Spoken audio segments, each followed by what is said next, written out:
সুপ্রিয় দর্শক, স্বাগত জানাচ্ছি। মধ্যপ্রাচ্যে ভূ রাজনৈতিক উত্তেজনা এক চরম বিস্ফোরণের রূপ নিয়েছে। হঠাৎই বিশ্ব রাজনীতির মঞ্চে এক নাটকীয় মোড়। গত কয়েক সপ্তাহের চরম উত্তেজনা আর পাল্টাপাল্টি হামলার পর অবশেষে পিছু হটল পরাশক্তি যুক্তরাষ্ট্র। ইরানের সামরিক সক্ষমতা আর কৌশলগত অবস্থানের কাছে কার্যত নতি স্বীকার করে 2 সপ্তাহের যুদ্ধবিরতি ঘোষণা করেছেন মার্কিন প্রেসিডেন্ট ডোনাল্ড ট্রাম্প। নিজের চিরচেনা হুঙ্কার ছেড়ে কেন হঠাৎ এই সন্ধি? এই যুদ্ধবিরতি কি স্থায়ী শান্তির পথ দেখাবে, নাকি একটি ঝড়ের আগের স্তব্ধতা? এই সংঘাত বিশ্বের সবচেয়ে শক্তিশালী অর্থনীতি যুক্তরাষ্ট্রের ওপর কতটা প্রভাব ফেলছে এবং সেটি দীর্ঘস্থায়ী নেতিবাচক প্রভাব হবে কি? এই যুদ্ধে যুক্তরাষ্ট্রের প্রকৃত ক্ষয়ক্ষতির খতিয়ানি তুলে ধরব এবারের এই বিশেষ আয়োজনে।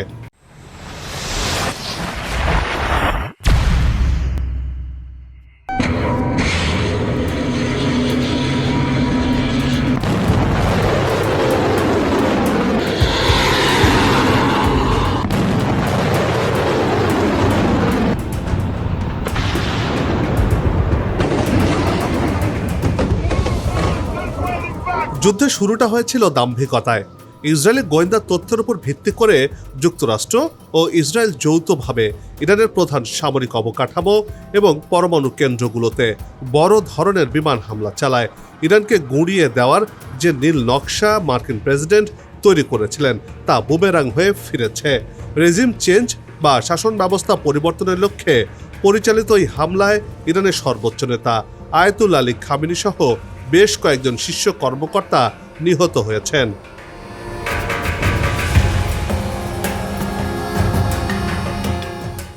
যুক্তরাষ্ট্র যেভাবে চেয়েছিল, অর্থাৎ 2 থেকে 3 দিন বড় হামলা করলেই ইরান ভড়কে যাবে, কিন্তু বাস্তবে হয়েছে ঠিক তার উল্টো। ইরানকে দমানো তো দূরের কথা, দেশটির ব্যালিস্টিক মিসাইল ও ড্রোন হামলায় কাতার, বাহরাইন এবং ইরাকে থাকা মার্কিন ঘাঁটিগুলো কার্যত অকেজো হয়ে গেছে। এই কাতারে রয়েছে সৌদি আরবের মার্কিন ঘাঁটিও। ইরানকে মাটির সাথে গুঁড়িয়ে দিতে বিশ্বের সবচেয়ে বড় 2 যুদ্ধ জাহাজকে আরব সাগরে পাঠিয়েছিল যুক্তরাষ্ট্র, কিন্তু ইরানের মিসাইল আর ড্রোন ছাড় দেয়নি এই যুদ্ধ জাহাজকেও। ড্রোন মিসাইলের আঘাতে ক্ষতচিহ্ন নিয়ে পালিয়ে যেতে বাধ্য হয় আমেরিকার গর্বের ধন। বিশ্ব যখন সবাই চুপচাপ, তখন পরাশক্তি আমেরিকার সাথে একাই বুক চিতিয়ে লড়াই করে গেছে পারস্যের সিংহ Iran. Epic fury, something that nobody's ever seen anything quite like it. We have the most powerful military in the world by far. I built it. ইরানে হামলা চালিয়ে নিজেদের জয়গান গাইতে থাকেন মার্কিন প্রেসিডেন্ট ডোনাল্ড ট্রাম্প। এর মাঝে ইরান যুদ্ধের মোড় ঘুরিয়ে দেয়, হরমুজ প্রণালী বন্ধ করে দিয়ে। বিশ্ব বাণিজ্যের এই লাইফলাইন বন্ধ হয়ে যাওয়ায় বিশ্ববাজারে তেলের দাম আকাশচুম্বী হয় এবং মার্কিন অর্থনীতিতে অস্থিরতা তৈরি হয়। সরবরাহ অবস্থার বিপর্যয়ে সাধারণ মানুষের জীবন অতিষ্ঠ হয়ে ওঠে। খোদ ওয়াশিংটনের রাস্তায় নিজ দেশের প্রেসিডেন্টের বিরুদ্ধে ক্ষোভে পুষেছে জনতা। ইরান যুদ্ধে জড়িয়ে যেন হযবরল অবস্থায় মার্কিন প্রেসিডেন্ট মিস্টার ট্রাম্প। ইরানের সাথে কোনোভাবেই পেরে উঠতে না পেরে জাপান, ইউরোপ সহ ন্যাটোভুক্ত দেশ, এমনকি চীনেরও সহায়তা চেয়েছিলেন মিস্টার ট্রাম্প।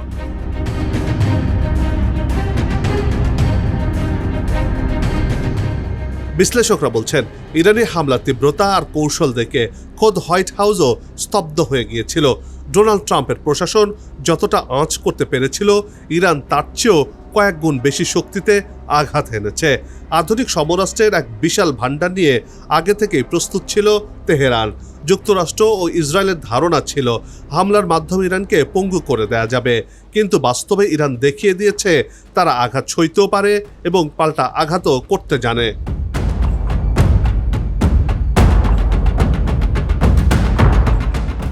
সেই আঘাতে যেন সব শেষ হয়ে গেছে ইসরায়েলের। নিজের ক্ষমতা টিকিয়ে রাখার জন্য বারবার ইরানকে ঢাল হিসেবে সামনে আনছেন ইসরায়েলের প্রধানমন্ত্রী বেনিয়ামিন নেতানিয়াহু। এবার ইরানে হামলা চালিয়ে যেন ভীমরুলের চাকে হানা দিয়েছিল ইসরায়েল। 28 ফেব্রুয়ারির পর থেকে কি দিন কি রাত প্রতিটি মুহূর্তেই যেন আতঙ্কে কেটেছে ইসরায়েলিদের জীবন। ইরান থেকে ছুটে আসা একের পর এক মিসাইল আর ড্রোন আঘাত এনেছে ইসরায়েলের শহর, বন্দর, গোয়েন্দাদের কার্যালয় সহ প্রতিটি সামরিক আর অর্থনৈতিক স্থাপনায়। এমনকি বাদ যায়নি খোদ ইসরায়েলের প্রধানমন্ত্রীর বাসভবনও। এসব হামলা কোনোভাবে ঠেকাতে পারেনি ইসরায়েলের গর্বের ধন আয়রন ডোম।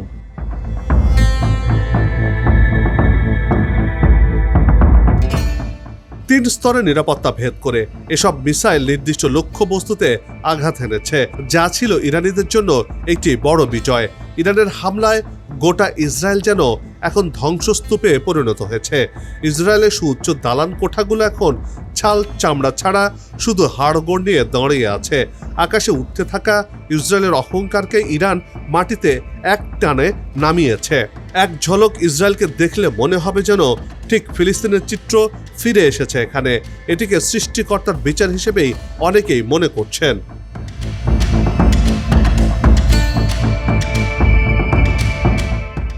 এর মধ্যেই সামনে এসেছে এক চাঞ্চল্যকর তথ্য, আর তা হলো যুদ্ধের প্রথম 7 দিন বা প্রথম সপ্তাহে 3200 মার্কিন সেনাকে হতাহত করেছিল ইরান। এই সময়ে 200 মার্কিন সেনা নিহত হয়েছে বলেও দাবি করা হয়েছে। আহত হয়েছে আরও 3000-এর বেশি সেনা।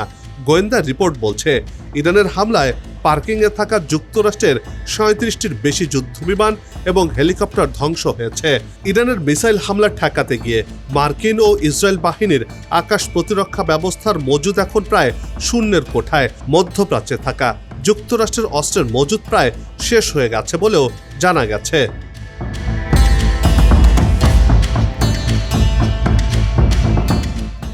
মার্কিন গণমাধ্যমগুলো বলছে ইরান যুদ্ধে এখন পর্যন্ত যুক্তরাষ্ট্রে 16টির বেশি যুদ্ধবিমান ভূপাতিত করেছে ইরানের বাহিনী। অর্থাৎ ইরানে হামলা করতে যে এসব যুদ্ধবিমান ইরানের মিসাইলের আঘাতে ধ্বংস হয়েছে। মার্কিন কর্মকর্তাদের বরাত দিয়ে 5 এপ্রিল সিবিএস নিউজের প্রতিবেদনে বলা হয়, ইরানে হামলা চালাতে গিয়ে ভূপাতিত হয় F-15E যুদ্ধবিমান। সেই বিমানের একজন ক্রুকে উদ্ধার করতে অভিযানে সহায়তার জন্য ইরানের 2টি পরিবহন উড়োজাহাজ পাঠিয়েছিল যুক্তরাষ্ট্র।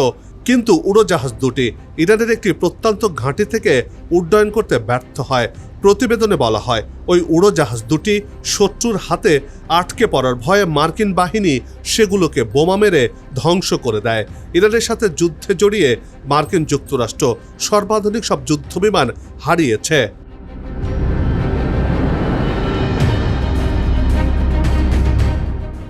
ইরানের মিসাইল আর ড্রোন যেন মার্কিন যুক্তরাষ্ট্রের জন্য সাক্ষাৎ জমদূত হিসেবে আবির্ভূত হয়েছিল। এদের আঘাতে মধ্যপ্রাচ্যে যুক্তরাষ্ট্রের ঘাঁটিগুলোতে 800 মিলিয়ন মার্কিন ডলারের বেশি ক্ষয়ক্ষতি হয়েছে। যদিও এই তথ্যটি যুদ্ধের প্রথম 2 সপ্তাহের, পরে হিসেব কষলে সেই ক্ষতির পরিমাণ কয়েকশো বিলিয়ন ছাড়িয়ে যাবে বলেই মনে করা হচ্ছে।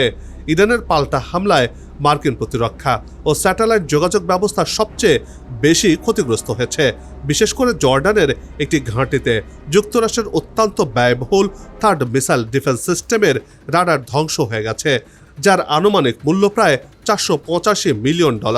কুয়েত, কাতার এবং সৌদি আরবের বিভিন্ন ঘাঁটিতে ভবন ও অন্যান্য অবকাঠামোর ক্ষতি হয়েছে প্রায় $310 মিলিয়ন।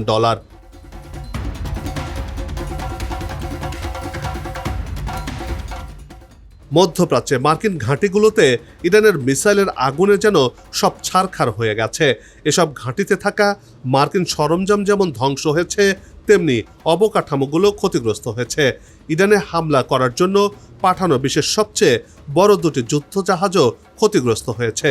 মোট কথা, মধ্যপ্রাচ্যে মার্কিন বাহিনীর কোমর একেবারে ভেঙে দিয়েছে ইরান।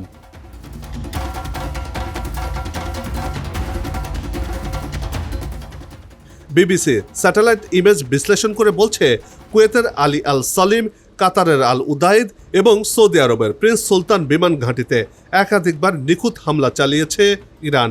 যুদ্ধে এখন পর্যন্ত অন্তত 15 জন মার্কিন সৈন্য সরাসরি প্রাণ হারিয়েছেন। আহত হয়েছেন প্রায় 538 জনের বেশি সেনা সদস্য। এদের অনেকের অবস্থা গুরুতর এবং দীর্ঘমেয়াদী চিকিৎসার প্রয়োজন রয়েছে। যুদ্ধের প্রথম 6 দিনে পেন্টাগন ব্যয় করেছে $11.3 বিলিয়ন মার্কিন। 12 দিন শেষে তার দাঁড়িয়েছিল $16.5 বিলিয়ন।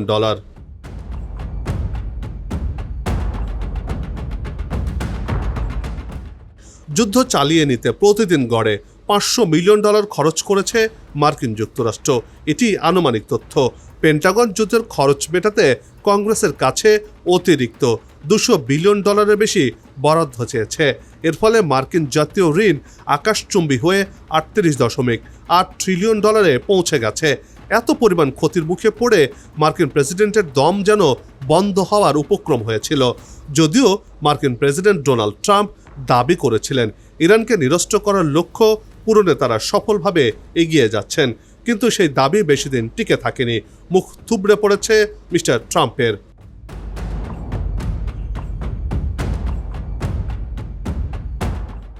ইরানের রাষ্ট্রীয় গণমাধ্যম তাসনিম নিউজ একটি প্রতিবেদনে দাবি করেছে মধ্যপ্রাচ্যে মার্কিন সামরিক সম্পদের একটি বড় অংশ ধ্বংস বা ক্ষতিগ্রস্ত হয়েছে। প্রতিবেদনে বলা হয়েছে এ অঞ্চলের 95% মার্কিন সেনার অবকাঠামো ক্ষতিগ্রস্ত বা ধ্বংস হয়েছে, যার মধ্যে রয়েছে ঘাঁটি, যুদ্ধবিমান, ড্রোন এবং সম্পর্কিত সব অবকাঠামো। প্রতিবেদনে আরও বলা হয় ইসরায়েলও উল্লেখযোগ্য ক্ষতি হয়েছে এবং ইরান ও তার মিত্ররা এ যুদ্ধে সুবিধাজনক অবস্থায় রয়েছে।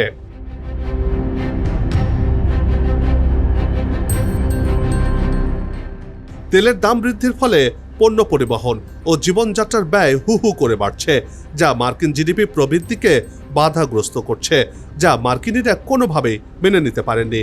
যুদ্ধের ক্রমবর্ধমান ব্যয়ের কারণে বিশ্ব অর্থনীতিতে বড় ধরনের অস্থিরতা তৈরি হয়েছে। মার্কিন যুক্তরাষ্ট্রের এই চরম বিপর্যয়ের মুখে দেশটির প্রেসিডেন্ট ডোনাল্ড ট্রাম্প তড়িঘড়ি করে যুদ্ধবিরতির ডাক দিয়েছেন। ইরানের এই বিধ্বংসী ক্ষমতা দেখলে হয়তো যুক্তরাষ্ট্র সরাসরি যুদ্ধে জড়ানোর ঝুঁকি নিতে চাইতো না।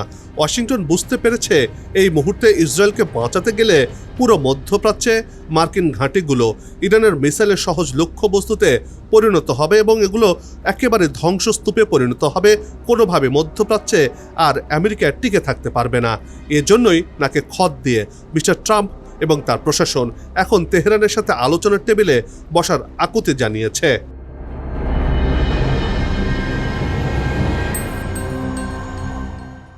বিশ্লেষকরা বলছেন ইরানকে পদোন্নত করতে গিয়ে যুক্তরাষ্ট্র নিজেই বড় ধরনের সামরিক ও অর্থনৈতিক চোরাবালিতে আটকে পড়েছিল।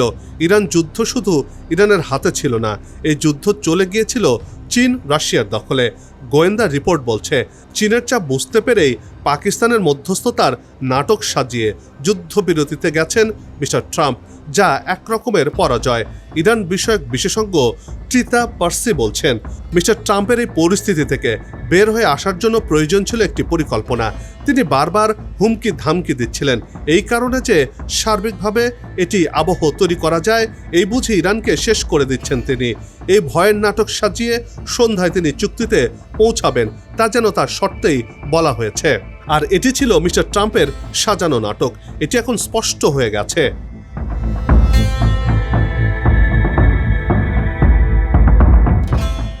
এই যুদ্ধ দীর্ঘায়িত হলে খোদ আমেরিকার অভ্যন্তরীণ রাজনীতি ও অর্থনীতি ধসে পড়বে। আন্তর্জাতিক বাজারে তেলের আকাশচুম্বী দাম এবং মার্কিন সেনাদের প্রাণহানি ট্রাম্পের জনপ্রিয়তায় বড় ধাক্কা হিসেবে ধরা দেবে। তাই ইরানের কাছে বেধড়ক মার খেয়ে এবার প্রাণ বাঁচাতে ইরানের কাছে পরাজয় স্বীকার করে পালালেন মিস্টার ট্রাম্প।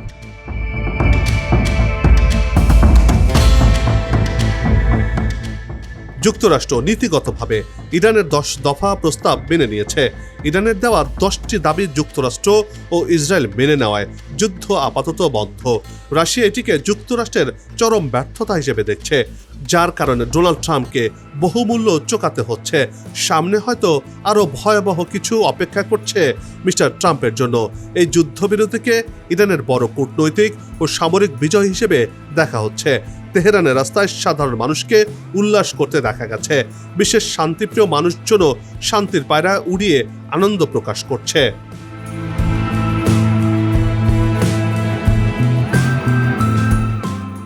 যুদ্ধবিরতির এই 2 সপ্তাহ হবে অত্যন্ত সংবেদনশীল। যদি এই সময়ের মধ্যে তেহরানের 10 দফার দাবি নিয়ে ওয়াশিংটন ইতিবাচক কোনো সমাধানে না পৌঁছায়, তবে মধ্যপ্রাচ্যের এই আগুন দাবানলের মতো পুরো বিশ্বে ছড়িয়ে পড়তে পারে। ওয়াশিংটন কি পারবে শান্তির বার্তা দুনিয়াতে ছড়িয়ে দিতে, নাকি মধ্যপ্রাচ্যের বালুচরেই আটকা পড়বে মার্কিনীদের অর্থনীতির ভবিষ্যৎ? সেই প্রশ্ন এখন বিশ্ব রাজনীতির কেন্দ্রবিন্দুতে।